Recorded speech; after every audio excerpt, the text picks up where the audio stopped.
শীত তো পড়েই গেল, এবার পাটিসাপটা পিঠাটা তাড়াতাড়ি করে ফেলো। আমি সব নিয়ে এসেছি, নাও। কবে এনেছিস? নারকোল বেরোলো, তারপর হচ্ছে গিয়ে কি বলে ময়দা, সুজি, আর হচ্ছে গিয়ে চিনি। মা, মেন উপকরণটাই কোথায়? হ্যাঁ, দুধ কই? আরে আনছি আনছি, নাও। হ্যাঁ, পাটিসাপটার মেন উপকরণ দুধ না দিয়ে আমার সঙ্গে ইয়ার্কি মারছো, তাই তো? যাই হোক, দেখো, প্রথমে নারকেলটাকে ভালো করে কুড়িয়ে নিলাম, তারপরে চিনির সাথে নারকেল দিয়ে ভালো করে মিশিয়ে এবার আমুল দুধটাকে দিয়ে দিলাম। এতে কি হয় বলতো? স্বাদ বাড়ে। হ্যাঁ, স্বাদটা দ্বিগুণ দ্বিগুণ হয়।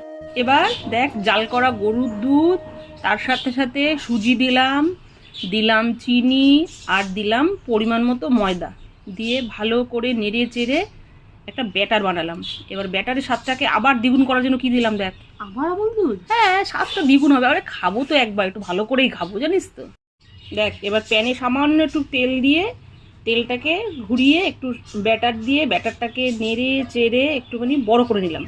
তারপরে সেই তৈরি করা পুরটাকে ভেতরে দিয়ে ব্যাস ফোল্ড করলেই পাটিসাপটা পুরো রেডি। দেখ, পর পর কিন্তু খুব ভালো লাগছে।